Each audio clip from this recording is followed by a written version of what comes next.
The atmosphere was suffocating. I stood in the grand ballroom, wearing a plain black dress, holding a tray of champagne flutes. My own brother, Mark, had called me 2 days ago, sounding desperate. "Sarah, I need a huge favor. My fiancé's family is hosting a high-stakes gala. Their usual staff bailed. Please, just help out for one night. I'll make it up to you." Being the supportive sister I've always been, I agreed. I didn't care about the manual labor. I cared about Mark. He had been climbing the social ladder in New York, dating Tiffany, the daughter of the Vanderbilt-esque Sterling family. I was proud of him, even if he had become a bit distant lately. But as I stood there, I realized the favor wasn't just about help. It was about hiding me. "Waitress, over here!" a shrill voice called out. It was Tiffany. She was draped in diamonds that cost more than a suburban house. Mark was standing right next to her, looking sharp in a custom tuxedo. I walked over, keeping my head down. As I offered the tray, Tiffany looked at me with pure disdain. "Mark, darling, where did you find this one? She looks out of place, even for a server." My heart hammered in my chest. I looked at Mark, waiting for him to say, "Tiffany, this is my sister." Instead, he didn't even meet my eyes. He laughed, a cold, nervous laugh. "Oh, she's just someone from the agency, babe. Don't mind her. She's probably new. Hey, you." He looked at me, his eyes cold and threatening. "Make sure the appetizers are replenished in the West Wing. Move it." I froze. He was treating me like a stranger. No, worse, like someone beneath him. I felt the hot sting of tears, but I swallowed them. I realized then that Mark hadn't invited me to help, he had invited me so he could control where I was. He was terrified that if I stayed home, I might accidentally show up as a guest and ruin his image with my modest background. I spent the next 3 hours being insulted by the elite. Mark's future father-in-law, Robert Sterling, even handed me his dirty napkin and told me to earn my tip. Mark saw it all. He stood there, sipping scotch, and said nothing. The betrayal tasted more bitter than any drink in that room. They thought I was a nobody. They thought I was struggling. They had no idea that for the last 5 years, I hadn't been traveling the world like I told Mark. I had been building an empire. The climax of the evening was the arrival of the mystery guest. The Sterlings were in a frenzy. Their company, Sterling Global, was on the verge of bankruptcy, and they were waiting for a representative from Aura Holdings, the private equity firm that had just bought 60% of their shares. "Everything must be perfect," Robert Sterling barked at the staff. "The CEO of Aura is coming personally. If we don't impress them, we lose everything."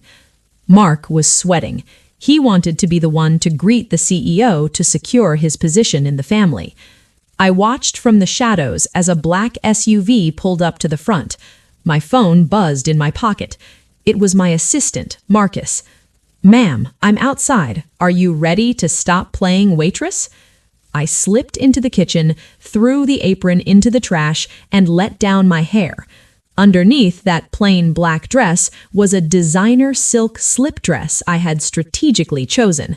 I put on my $200,000 watch and stepped out of the service entrance, walking around to the front of the mansion. As I walked through the main doors, the security guard, who had seen me carrying trays earlier, tried to block me. "Hey, service entrance is in the back." "Step aside," I said, my voice cold as ice. The authority in my tone made him flinch. I walked into the ballroom. The music stopped. Robert Sterling and Mark rushed forward, thinking the CEO had arrived. When they saw me, Mark's face turned a ghostly shade of white. "Sarah, what the hell are you doing?" Mark hissed, grabbing my arm. "I told you to stay in the West Wing. You're going to ruin my life. Get out before Tiffany sees you." Robert Sterling approached, looking furious.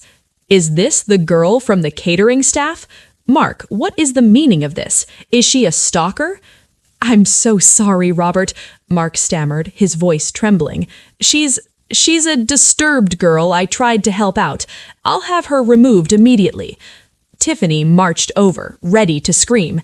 "You pathetic little—" "Enough," a booming voice came from the door.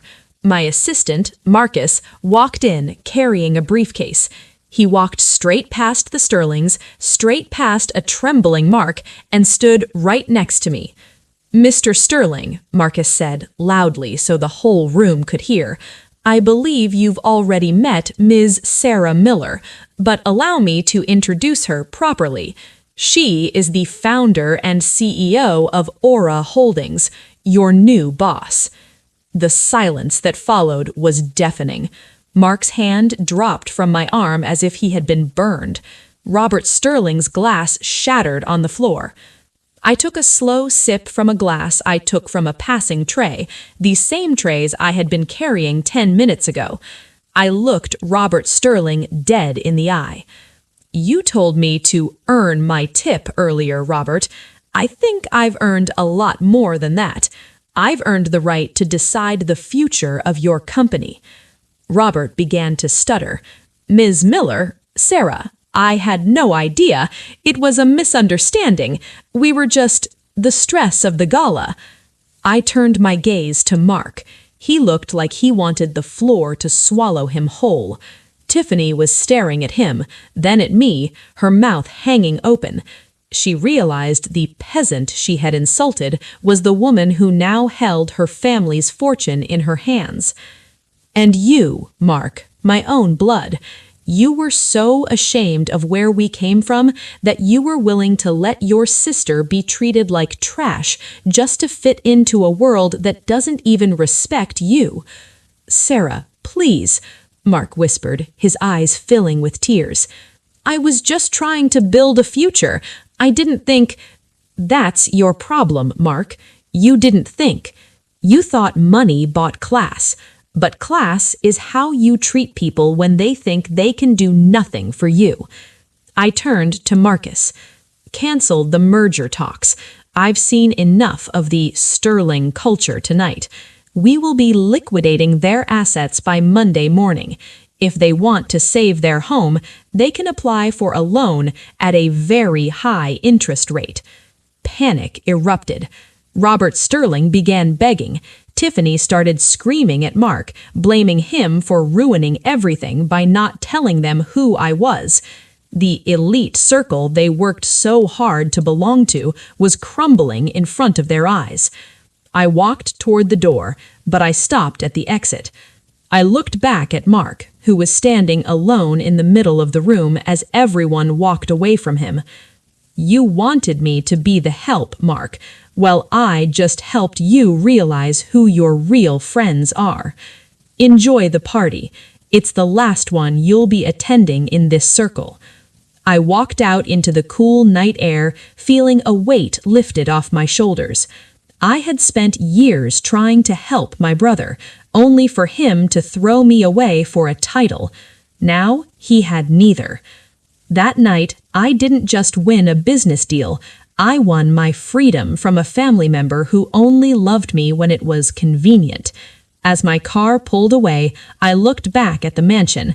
The lights were still on, but for Mark and the Sterlings, the darkness had just begun.